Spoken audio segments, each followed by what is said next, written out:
Like, how do you stay motivated being in a fucking $5 million house, 5 supercars are parked up front that you can use whenever you want? Well, yeah, it's because there's always something better and there's always something bigger to get. But I'm appreciative of the position that I've been able to put myself in. But also, I've been working hard for 3 years, but realistically, like looking back, and I even knew I was doing this throughout the journey, but I was artificially like holding myself back, doing multiple things. Like I was very aware that I could have earned a lot more money doing different things back in the day. But I wanted to try different things and go into different areas where I wasn't gonna earn so much more money, but I was gonna learn better skills. Yeah. I think Gary Vee talks about this, and that his goal is to like buy the jets. And he's like, I want to buy the jets when I'm like 70, like 80, like later on in life, because that's his like destination. And he wants to enjoy the journey more. And he knows, looking back at his journey, he could have done different things, not do a marketing agency, that's what he runs. He could have done like way more VC, venture capitalist stuff, and he would have been able to buy the jets already.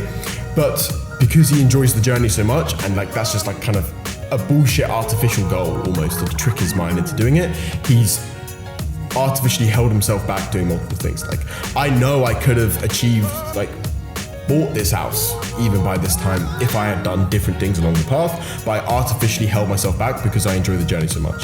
Obviously there's a positive and also a negative as well, but that's good. It's all about the journey. Yeah, so you don't want to get to like £1 billion and basically completed everything you want in life by 30. You don't. Well, like, I don't know. I think always things change. I don't know. Things always change, and there's always the next thing. Because if you're worth a bill, you're gonna have friends that are worth 10, fucking 20, 30 bill. Yeah. And that's a completely different ball game. But the reason why I mention that is because I'm constantly chasing the journey, not a destination. And there's no specific destination. There are certain things that I want to achieve. Like I've always said that I wanted to be able to retire at 25. I can do that now with the money that I have in the bank and my extra kind of investments. I can do that very easily now. Easily live off like 10K a month for the rest of my life, just by liquidating some businesses. And don't. Like that's super cool. Don't. I'm out of a job. Don't do that. Like that's a super, super important goal and a super easy goal. And now the way I view life and the way I view kind of everything is, and business especially, is that it's just a video game. There's no real specific goal, and you get desensitized to the money. Like after you earn 10K profit per month, your life doesn't change that drastic. Like if you go from 1K to 10K, that's a very big difference. That's a very, very, very big difference. Like 1K, 10K, and then going to 10K to like 20 is like there. Like it's not that big of a difference. Going from 20K to like 50K is like there. Like when you do like a mil, that's a big difference. But after 10K, you become super desensitized to money and you just enjoy the kind of journey, and you're just doing it because you almost can. Yeah. And I think a lot of my motivation actually comes from, I talked a lot about this in my Telegram channel. You should join that if you're on it. It's top link in the description. But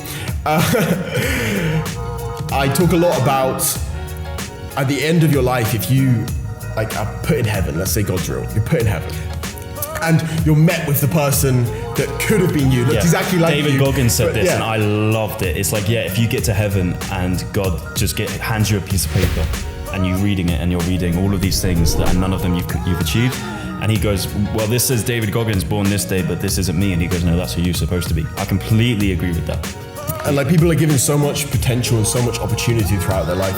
And I also look at it a different way. I've been given so much privilege in my life, like growing up, I had a good education, a good family, a strong family. I had a house over my head. I had food on the table, and all these things are such privilege. Where there's billions of people out there, and even like modern banking, being born in the UK was such a huge free healthcare, all of this shit. Such a huge fucking privilege. And there's so many people out there that were literally, there's millions, hundreds of millions of people that would probably, definitely murder someone. They are, bro. To be in your position. 100%. To be in your position, like they would do anything. Like my parents always say to me, they think I work too hard, and my sisters, they think I work too hard, and they're like, why? Like we're good. Like there's no. And I'm just like, yeah, but that's the point. Like you've put me in this like privileged position, like comfortable middle class.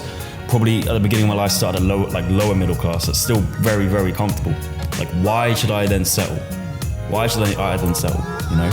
And I think there's more people out there that don't really understand this, and how disappointed their parents are in their fucking what they're doing. Yeah. Like if I was doing a 9 to 5 now, like throughout my entire life, my parents kind of knew that I was gonna do something different, away from the norm, and actually achieve something good. You're always like this. So, but if I then went and did a 9 to 5, like 2K a month for the rest of my life, my parents would be fucking disappointed. I know my mum or my dad would be, well, my mum would be crying herself to sleep. Like, I think there's more people out there that don't actually realize how disappointed their parents are because their parents can't tell them that. Like, it's hard to tell a child that I'm fucking disappointed in you. Yeah. So, I think that motivates me. There's a million different things motivating you, but at the end of the day, there's a million different things that motivate me, and I think you guys need to find the thing that motivates you the most, whether that's doing things for your parents, doing things because you've been put in a privileged position and it's disrespectful to the higher being or God that you're not doing the best that you can possibly do with your entire life,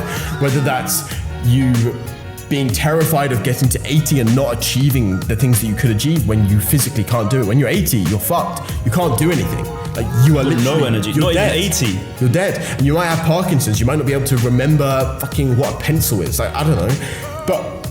And you can't do anything then. You can't do anything then. Yeah. You can't do anything then.